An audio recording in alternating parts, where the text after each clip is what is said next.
Bom dia a todos, tudo bom? Meu nome é Pedro, eu sou fundador do grupo do WhatsApp aí, Sanga Virtual, tá? Para quem não me conhece.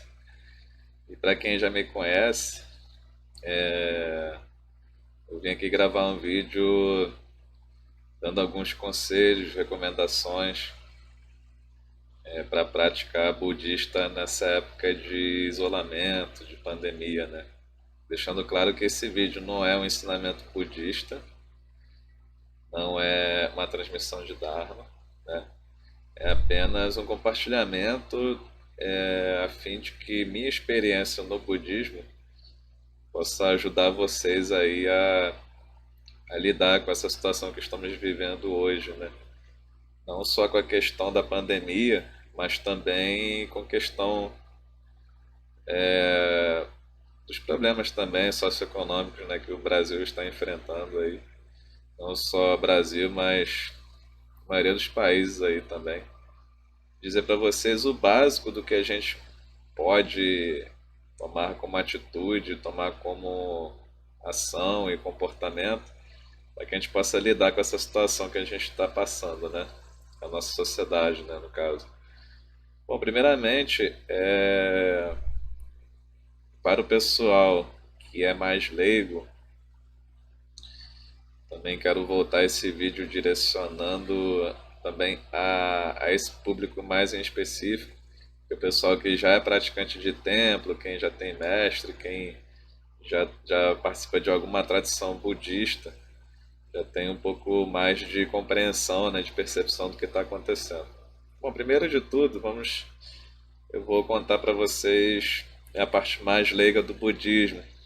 Não é falando sobre o Dharma, né? Mas vamos falar sobre a história do Shakyamuni Buda. Quem foi o Shakyamuni Buda?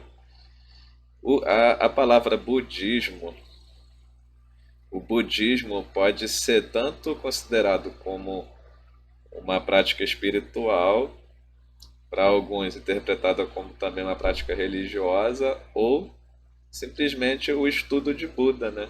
O estudo sobre o Buda, né? Tudo que termina com essa coisa de ismo, né?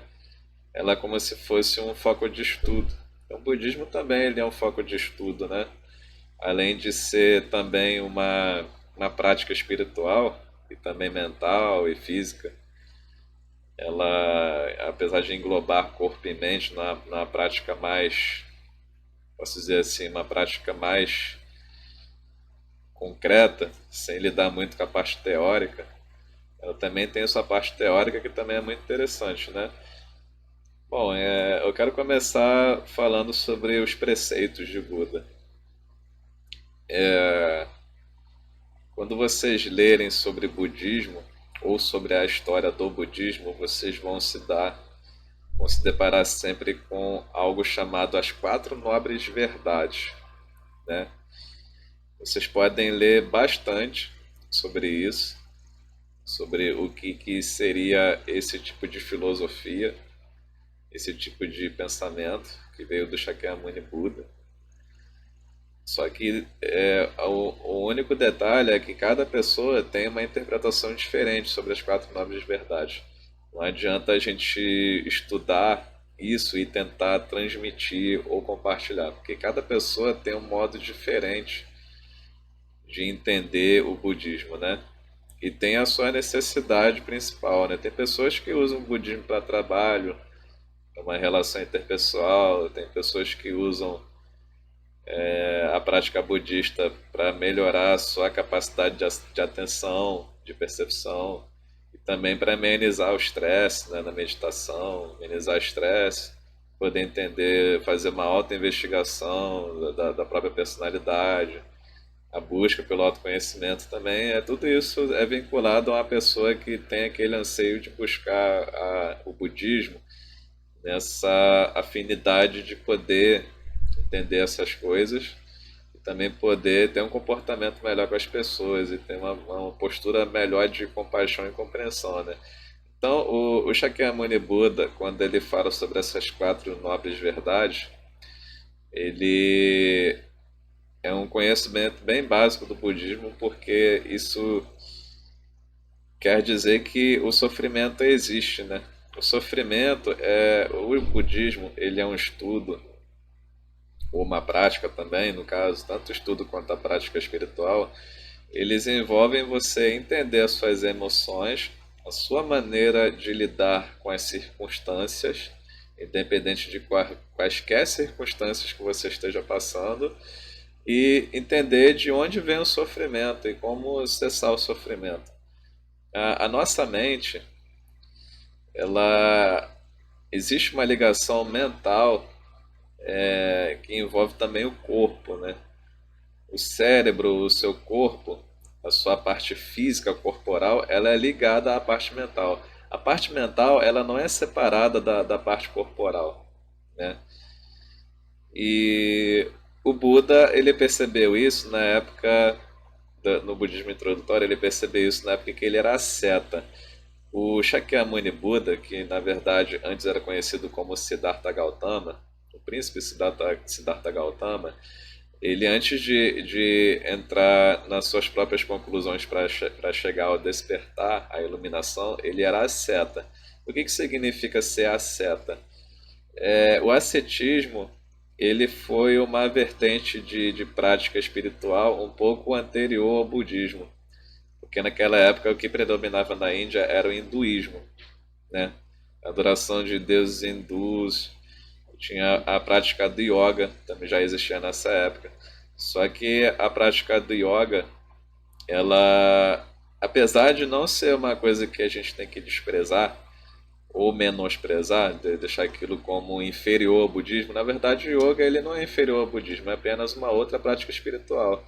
Só que os mestres do Buda, que eram os yogis, daquela época, segundo a mitologia, né, hindu e também que já envolve um pouco das fábulas sobre budismo, os contos e fábulas de budismo, o Buda ele entrou num certo jejum, ele entrou num período de jejum e de meditação. Eu não sei, quem puder me corrigir, se foi um período de 45 dias ou 49 dias de jejum. Então ele tinha técnicas. Isso se você estudar yoga também vai entender que existem pessoas assim na Índia que praticam jejum extremo, chamados faquis, né, que vivem jejuando, que para eles a capacidade de engrandecimento espiritual é voltada ao desapego dos desejos. Só que no caso deles é uma coisa mais extrema, né, que é ficar sem comer para poder aumentar a capacidade corporal de alcançar uma superioridade, entre aspas, espiritual, né? Então o Buda passou por isso, o Shakyamuni Buda. Ele saiu dessa parte de jejum e aceitou uma tigela de arroz de uma camponesa porque ele iria, no caso, falecer, né? Ele já estava nas últimas. Assim, se você lê essa parte da mitologia ou do estudo do budismo, do Shakyamuni Buda, tem uma parte que fala que ele só tinha pele e ossos, e a pele já estava começando a se desprender dos ossos. Tão magro que ele já estava, né, desnutrido. Aí ele começou a se alimentar e depois tentou conversar com os mestres yogis, os mestres ascetas, que, que era necessário manter o equilíbrio também do corpo, não só da mente. Que não adiantava de nada a pessoa ter a mente numa parte mais concentrada e conscientizada da espiritualidade se o corpo não pudesse acompanhar essa mente, né? Então ele teria que nutrir o corpo. Aí os mestres eles se voltaram contra o Siddhartha Gautama e daí ele passou a seguir sozinho, que ele foi meio que eles para eles já tinha abandonado o caminho de encontrar o despertar e a iluminação, né? Então ele prosseguiu sozinho. Ele se sentou abaixo de uma amendoeira e ficou lá meditando até chegar na iluminação, né? Ele ficou naquele estágio final ali, meditando e se concentrando. Então, por exemplo, o budismo Zen, que é a tradição que eu sigo, ele é muito focado na meditação Zazen, né, que é chamado de meditação vazia. Há muitos mestres aí no YouTube que eles postam vídeos ensinando sobre o budismo Zen, eles palestram sobre o budismo Zen. Como vocês já devem conhecer, o monge ou a monja que mais expõe coisas relacionadas ao Zen é a monja Coen, né? Muita gente aí conhece, né? Ela sempre foi um exemplo, mas a monja Coen ela é uma rocha, ela é uma mestra muito antiga. Ela foi uma das mestras que conseguiu traduzir muitos dos textos budistas que vieram de fora. Ela foi uma tradutora muito importante. Então, tem muitos mestres que ensinam sobre meditação zazen, eles dão conselhos sobre comportamento, palestram sobre o budismo em si, também um pouco sobre o Dharma. A monja Coen, tem o monge Gensho, que é o monge que eu sigo, também aí no YouTube. O monge Gustavo Mokuzen, também tem um vídeo dele muito interessante que ele explica sobre como meditar o zazen, como aprender a meditar a meditação zazen, que é a meditação do budismo zen, né, da escola Soto Zen, tradicionalmente que veio do Japão, do Mahayana, né? Então eu vou postar esses links aí de como aprender a meditar zazen dos vídeos dele, do Gustavo Mokuzen. Vou postar todas as três partes que ensinam sobre a meditação. Foi através desses vídeos dele que eu aprendi, né? Eu sou também um inscrito no canal do Gustavo Mokuzen. Então, vamos lá, né? Continuando essa história. O Buda, ele abandonou esse ascetismo para encontrar a resposta por si só e durante esse período de meditação, ele encontrou o que foi chamado depois de o despertar, né? E através do despertar surgiu a ideia do Buda de que todos os seres entraram também em iluminação com ele nessa época, né? Segundo a parte mitológica, a parte histórica, né? A partir disso surgiu o budismo, porque ele tinha que transmitir esse conhecimento que ele havia adquirido através de despertar, e esse conhecimento foi chamado de Dharma. Então, a maioria das escolas budistas e tradições budistas, elas orientam que a pessoa não aprenda isso e tente ensinar. Por quê? Porque o que importa para o budismo é, é a experiência que é adquirida com o budismo, não é a parte literal. Você não quer dizer que você não deve compartilhar textos, compartilhar. Por exemplo, existem livros bons sobre o budismo, tipo o livro do Bodhidharma. Você lê muito sobre o Bodhidharma, é muito interessante, porque é voltado para a história de como surgiu o budismo na China e no Japão e também em outros países, né? O budismo Mahayana. Há também o budismo Theravada, que é um dos mais antigos, né? Porque na época a tradição budista foi dividida em dois segmentos, que é o Mahayana e Theravada, e existe uma prática um pouco distinta. Mas a finalidade, o foco é sempre o mesmo, né? Atingir o despertar. E o budismo, ele nada mais é do que, de forma mais simplificada, o entendimento e a cessação do sofrimento. Então, como que a gente usa isso para uma questão atual, uma sociedade no qual é apegada ao consumismo, é apegada à ostentação material, a comportamentos egocêntricos, a apegos materiais? Como a gente usa o budismo para lidar com isso? Bem simples, né? A gente, na verdade, a gente não tem. No budismo, a finalidade do budismo em si não é aumentar a intelectualidade, não é aumentar o raciocínio, o intelecto. É justamente o contrário, né? É desapegar do raciocínio e do intelecto. É você caminhar ao contrário, para falar a verdade. A gente pode armazenar na nossa mente milhares de pensamentos, conceitos, ideias, a opinião própria, o conceito próprio. E a partir disso surge muito a questão da dualidade, né? A dualidade é quando você tem uma opinião diferente da outra e essa opinião tem que entrar em julgamento, você tem que julgar se essa opinião é certa ou errada. Tem que colocar um pouco de moralismo, né, dentro dessa opinião. É um hábito que leva ao sofrimento, porque a questão da intelectualidade ela tem a ver com o ego. né, com a insuflagem de ego. O budismo ele não está buscando o tratamento de como conduzir o ego, de como controlar o ego. Na verdade, você não aprende a meditação para aprender a controlar a sua personalidade, controlar as suas ideias ou a sua postura, né? O seu jeito de ser. Na verdade, você aprende a entendê-lo, né? E a partir daí você consegue filtrar a maneira como você absorve as coisas externas para você melhorar em termo emocional e daí consequentemente intelectual. O budismo ele não é a meditação, ela não existe para acalmar, na verdade, né? Ela não traz calma. Quando a pessoa vai meditar e aprender a meditar, ela já vai com essa ilusão de que eu vou ficar calminho, eu vou desestressar, eu vou me esvaziar. Na verdade, não é a meditação que faz isso. É a sua percepção que vai consequentemente trazendo a calma, trazendo a harmonia, a serenidade. Isso é porque quando você está em meditação, você está investigando a sua mente. Você está completamente parado.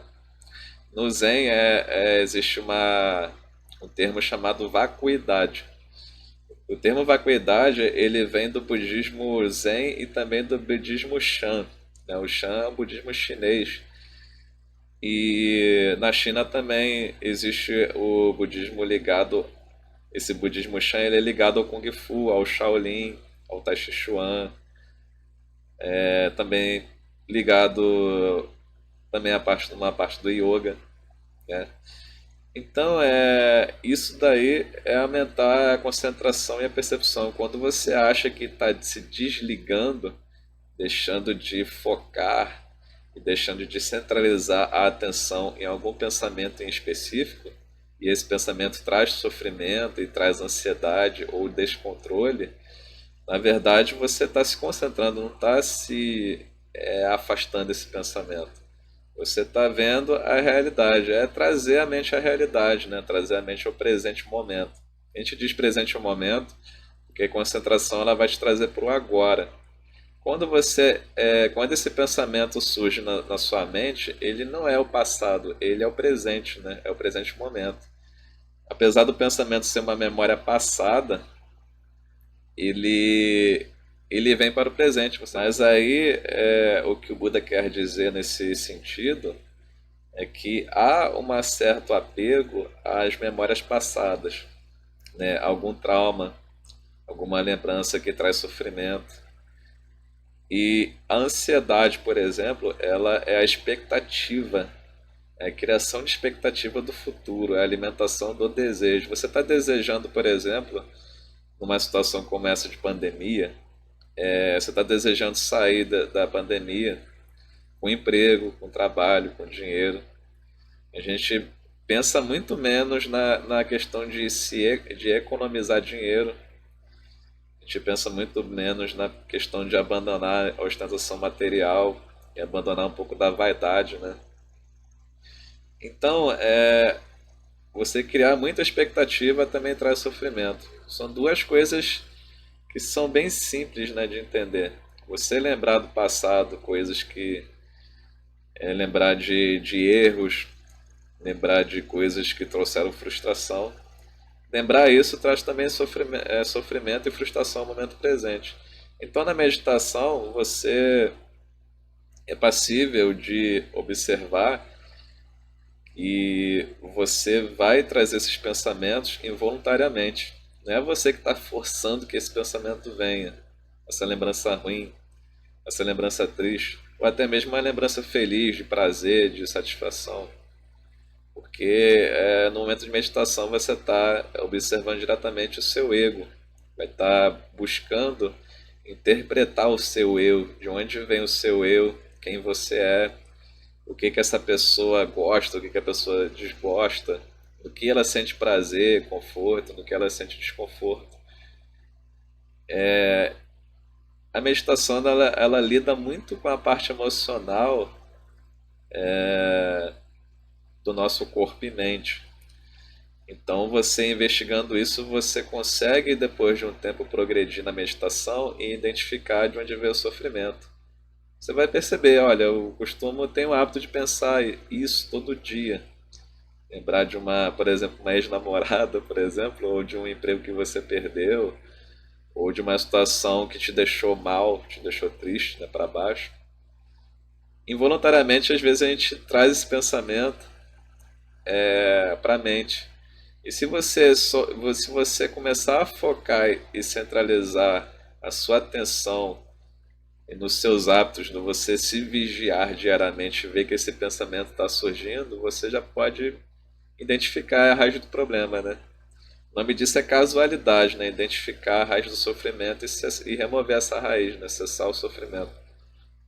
E muitas das vezes o corpo humano, a mente, ela é feita de manias, de hábitos que às vezes são hábitos culturais, são hábitos sistemáticos que vêm da sociedade, que vêm de escola, de convivência. Então a mente, ela absorve muita coisa. Ela absorve, se você vê cientificamente, não sei se são 7.000 pensamentos por dia, né? E é muito pensamento. E no budismo, a gente tenta filtrar a maneira como esses pensamentos são absorvidos para a mente, né? Na concentração, por exemplo, na atenção plena, né? Na satipatthana, na sati, até mesmo na meditação guiada, né? Pelo que eu vejo por aí. Isso é uma maneira de você se descobrir, né? Não é uma maneira de descobrir alguma coisa que vai te deixar com um intelecto melhor, com um intelectual melhor, um raciocínio melhor, um julgamento melhor, uma postura social melhor. Não é isso. É caminhar ao contrário, né? É você entender onde existe o seu apego e desapego a determinada coisa. Então, quando a gente medita, a gente está ali investigando o nosso eu, buscando. A gente está buscando essa personalidade que se acumulou de coisas culturais, de hábitos, de comportamentos, de rotinas, de forma de pensar, né? E se a gente for, o Buda, ele na época, ele não distinguiu as castas, essa ideia de raspar a cabeça no budismo, por exemplo, de ficar sempre carequinha, né? Ela quer dizer que você não pode diferenciar uma pessoa de outra, que todas as pessoas não podem ter distinção, não podem, não existe muita coerência quando a gente classifica pessoas de acordo com o comportamento delas. Se as pessoas, todas elas são passíveis de mudanças, né?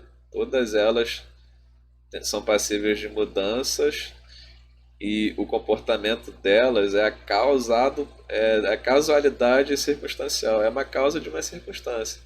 Por exemplo, se uma pessoa nascer completamente miserável, pobre, ela não vai buscar, por exemplo, ela não vai buscar uma maneira de sobreviver, ela vai aceitar aquela maneira, aquela circunstância e vai estagnar naquela circunstância, né? Eu já vi, por exemplo, assim, eu já vi uma história uma vez na internet aí, daquele rapaz que vendia água, né? Começou a vender água mineral e do nada o cara cresceu na vida e foi dar uma palestra lá nos Estados Unidos, né? Até chorando. Na verdade, é muito complicado quando a gente julga uma pessoa, principalmente pobre, por exemplo, porque é uma questão muito de absorção, né? De absorver a sua realidade à sua volta e você aceitar ou não, né? Você, você pode, de certa forma, persistir, buscar melhorar a sua realidade, buscar melhorar a sua condição de vida, por mais que seja extremamente difícil, e realmente é muito difícil, não estou dizendo aqui que é fácil, que é só você meditar, ter ciência de tudo isso e vai dar tudo certo. Não vai dar tudo certo, porque existem inúmeras probabilidades e circunstâncias, mas o que mais é importante é você ter a percepção da realidade, você não se apegar às ilusões. O karma, por exemplo, que é muito confundido aqui no Ocidente, o karma ele é visto devido à nossa cultura que é mais voltada para o cristianismo, Muita gente vê o karma como uma punição divina, né? Uma punição espiritual. O karma não é uma punição espiritual. O karma, ele pode ser bom ou ruim, dependendo da maneira como ele é interpretado, né? As experiências da vida, da existência, elas nos permitem que a gente aprenda com elas, que a gente aprenda a não errar novamente, que a gente aprenda a se conscientizar e perceber como a realidade é, como as circunstâncias são, e daí a gente batalha e se esforça muito para poder mudar essas circunstâncias, com o foco de liberar as pessoas do sofrimento, começando por nós mesmos, né? Por exemplo, se a gente se absorve de pensamentos ruins, como eu falei anteriormente, da questão da meditação, a gente não fica num equilíbrio bom de mente e corpo para poder, por exemplo, ajudar alguém. É aquela velha questão de que quando você está mal, não adianta você, estando mal, estando para baixo, com a autoestima muito baixa, você não vai conseguir trazer alegria a uma pessoa se você está com a autoestima baixa.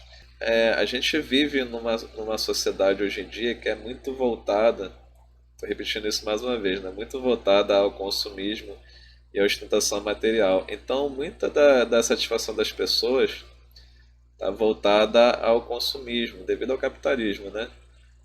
Existe essa mania, por exemplo, de que a gente vivendo no isolamento, no confinamento, de que se a gente não estiver lá fora, a gente não vai se sentir bem. A gente tem que estar o tempo todo lá fora, circulando pela cidade, passeando, dando uma voltinha na praia.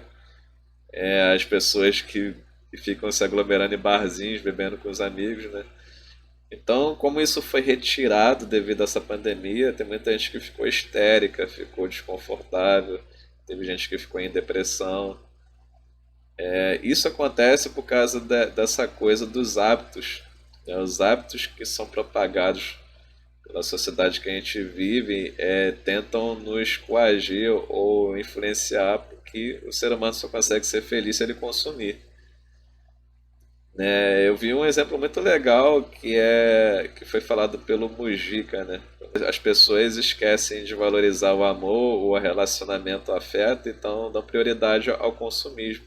Aí temos uma sociedade que é voltada a trabalhar e perder tempo trabalhando, estudando muito, mas não tem tempo para viver, não tem tempo para sentir alegria, não tem tempo para sorrir, para chorar, e vive uma coisa meio que robotizada, né? Nisso, ele falou de uma certa forma que seria interessante levar para o aspecto budista também, né? É preciso fazer cada função concentrada nessa função, pensando nessa função. Por exemplo, a vida em mosteiro, né? Tem um mosteiro budista na França, o Plum Village, né? Eu não consigo soletrar o nome do mestre. Eu vou escrever ele aí na legenda, aí no vídeo. Esse mestre vietnamita, para mim, é um dos mestres que eu mais admiro do budismo zen, né? Porque ele ensina a coisa da atenção plena para você focar no que você está fazendo, por mais que seja desconfortável. Por exemplo, se você está varrendo o chão, pense que você está varrendo o chão. Não fique varrendo o chão pensando em outra coisa, lembrando de alguma coisa. Porque quando você está exercendo uma atividade, quando você se concentra nessa essa atividade, você traz a sua mente ao momento presente. A atenção é isso, né? Trazer o seu corpo e mente para o agora. E quando você traz a mente e o corpo para o agora, a tristeza ela vai embora. Você não consegue pensar em tristeza. Então muita gente usa a atenção plena, e principalmente esse mestre em questão, para ajudar as pessoas, né? Para acessar elas do sofrimento delas, da insatisfação delas, insatisfação emocional e material. A insatisfação emocional, ela também é gerada a partir desse acúmulo de apego material, de desejos, né? De expectativas. Então, quando você está fazendo alguma coisa, pode ser qualquer coisa, varrendo, pode estar cozinhando, pode estar conversando com alguém, aí você traz a sua mente para o momento presente e você nota, olha, eu pensei no agora. Então, esse pensamento que não me deixava dormir, por exemplo, ele foi embora. Então, a meditação em si, eu acredito que em todas as tradições budistas elas trazem a mente para poder perceber essas coisas. E é normal que a gente vai se desfazendo de vários conceitos, né? A gente começa a abandonar conceitos, a gente se torna uma pessoa menos egoísta, se torna mais altruísta, cria mais empatia com os demais ao seu redor. A gente começa a se sentir mais em paz, a gente não fica naquela necessidade de consumir, de estar tentando aparecer se vai descer diante da sociedade, né? E se tornando um ser humano melhor, você também ajuda com que outras pessoas se tornem seres humanos melhores, né? O budismo ele faz com que a pessoa gere um bom karma. Gerar um bom karma, o karma que na verdade ele não significa um efeito da causa, como todo mundo acha que é. O karma ele é um conjunto de ações que vão determinar. É como se fosse uma coisa de destino ou futuro, mas não muito voltada a essa coisa de destino e futuro. Que é, né, que é coisa que também veio do paganismo, né?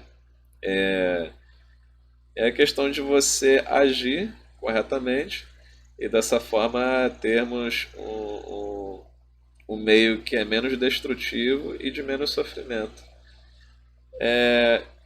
Quando o Buda fala sobre sofrimento, ele não quer dizer que você vai ser uma pessoa ignorante e sem empatia, indiferente ao que acontece. Não é você olhar o sofrimento e ficar imparcial diante dele, né? É você também pode pensar que o budista também sofre. O budista tem sentimentos, ele tem emoções e também sofre, né? De uma hora ou algum momento vai vir o sofrimento. Mas você deixa vir o sofrimento, aceita esse sofrimento e ele vai embora. A grande questão é se apegar, né, a esse sofrimento. É você se apegar no sentido de se estagnar no sofrimento. Você vê o sofrimento, ele está te consumindo, ele está te fazendo mal e você deixa esse sofrimento te consumir. Não é essa a ideia, né? É a ideia de você ver o sofrimento, deixar ele acontecer e depois deixar ele ir embora. E nisso você tem um aprendizado, porque toda condição ou circunstância de sofrimento, ela traz aprendizado, né? Ela faz com que você tome outra postura com a vida, para esse sofrimento não se repetir e para que outra pessoa também não passe por isso, né? O que é mais principal de tudo. Então, nessa questão você vê, deixa vir, tanto o sofrimento que eu diria é sentimentos de raiva, de rancor, de tristeza, de desprezo. Todos esses sentimentos estão latentes, né, no nosso emocional, né, no nosso ego. Mas isso não quer dizer que a gente vai destruir o ego. A gente vai simplesmente ignorar tudo, viver uma vida de afastamento da sociedade. Não é isso. É você deixar vir, compreender. Ele surgiu dessa forma, veio dessa forma, foi causado dessa forma, teve uma origem, né? Teve uma origem. E essa origem você vai perceber. Na verdade, o sofrimento é permissão, né? Muitas das vezes a gente se sente obrigado a se permitir determinadas coisas.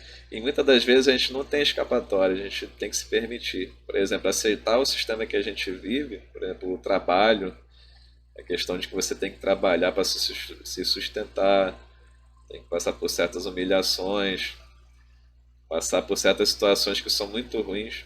Isso daí, ela às vezes não é uma opção, né? Ou a gente se submete a isso ou a gente morre, né, de fome. Então, o budismo ele surge nessa parte aí para você entender e poder separar a atenção da a atenção mental para cada coisa. E você se desligar um pouco de determinadas coisas para manter o equilíbrio de mente e corpo, né? Então, numa situação de confinamento, onde você não está trabalhando, onde você não está socializando com ninguém, por exemplo, não está tendo contato com ninguém, É normal porque a gente está acostumado àquele hábito rotineiro de estar conversando, de estar em contato com as pessoas, de estar trabalhando dentro de uma empresa, né? E você está afastado de tudo isso. É uma ótima oportunidade para você meditar, ler, né? Ler livros. Você não precisa estar lá fora o tempo todo. Se você sobreviver a isso, se você conseguir sobreviver, ter a mínima de condição fisiológica e estrutural para passar por isso, você vai sair de uma situação dessa com uma pessoa muito sábia. Porque sabedoria é nada mais do que a experiência. Sabedoria não é adquirir conhecimento e usar isso para se vai descer ou para montar um conceito e através desse conceito você achar onde está o certo e errado. Não é isso. A sabedoria é nada mais do que adaptação ao fluxo da vida, né? A existência, a vida, ela tem como base principal a continuidade do tempo. Ou seja, a vida só vai para frente. Não é possível você rebobinar tudo e reparar seus erros, reparar seu comportamento ruim, as más ações que você cometeu que prejudicaram outra pessoa. É possível apenas viver o presente e moldar nas suas ações presentes algo que faça com que o seu futuro seja um futuro bom para você e para as pessoas com quem você tem contato. Então é uma ótima oportunidade nesse período de confinamento você ler, estudar, ler bastante. Pode ser até ler livros budistas, leituras em geral, coisas que são voltadas à filosofia, meditação principalmente. Porque na meditação você vai perceber que não há muito o que se pensar e não há muito o que se fazer. Então você aceita esse não muito o que fazer e não muito o que pensar. Na meditação você não faz nada e procura não pensar em nada. Por mais que venha um pensamento inevitavelmente, de forma involuntária, você vai enxergar isso e perceber, por que eu estou pensando isso? Não é necessário pensar nisso agora. Então a gente filtra tudo que é necessário, se absorve do que é necessário e continua nesse fluxo, né? É o fluxo da vida, é o fluxo da natureza. Se você reparar na natureza, se você tiver um tempo para caminhar onde tem árvore, onde tem pássaro, onde tem natureza, você vai observar que os pássaros, por exemplo, eles só estão ali buscando sementes e montando o ninho e dando semente para os filhotes. Não tem mais nada além disso. É gente que é o ser humano racional, intelectual e se acumula de muitas coisas. A gente tem que se desacumular, desaprender dessas coisas que aprendemos, né? Se desapegar um pouco. Usar só quando é necessário. É tipo buscar aquela habilidade de raciocínio só para quando é necessário, para quando você fizer alguma atividade. Então, isso faz bem porque vai trazer paz interior a você, vai trazer uma melhor coordenação mental para o que você está pensando, raciocinando, e vai te trazer um pouco de paz, né?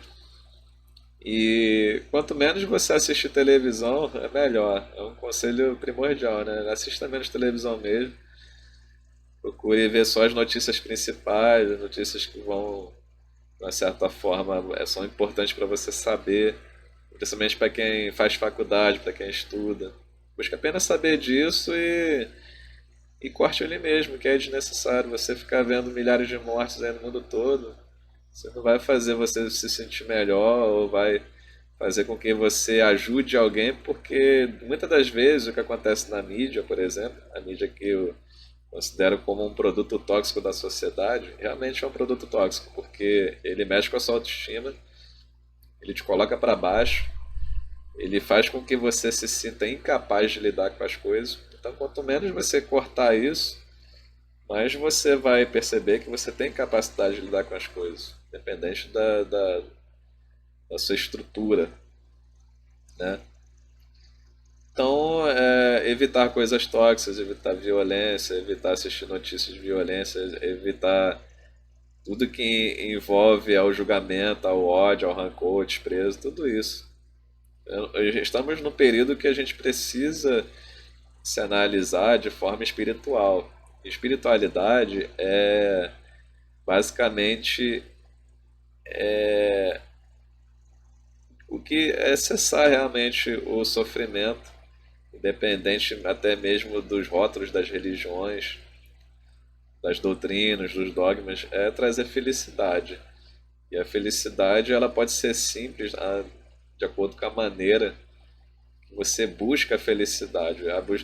Por exemplo, a felicidade para mim é calcada em coisas simples, em ações simples, é calcado no afeto dos amigos, da família. Então, estar feliz não depende muito do material. O material é necessário, é importante, mas se você notar bem, tem pessoas passando fome. E tem muita gente que tem muita coisa que não precisa. Essa ostentação de riqueza, de bens materiais, ostentação egóica, de status, de se achar superior a outra pessoa, essa ideia de superioridade e inferioridade. No budismo, essa ideia de superior e inferior ela é deletada. Existe o caminho do meio, né? Quem puder, leia sobre o caminho do meio, que é um desses preceitos de Buda, né? Bom, gente, eu vou encerrar esse vídeo. Mais uma vez aí eu vou relembrar, como um conselho que vocês devem ler num período como esse. Vocês podem ler sobre os preceitos de Buda relacionados ao caminho óctuplo, os 8 nobres caminhos, as 4 nobres verdades, vacuidade, caminho do meio e o refúgio, refúgio das 3 joias, né? Leiam bastante sobre o budismo, releiam isso, né? Procurem ler porque tem muitos mestres budistas,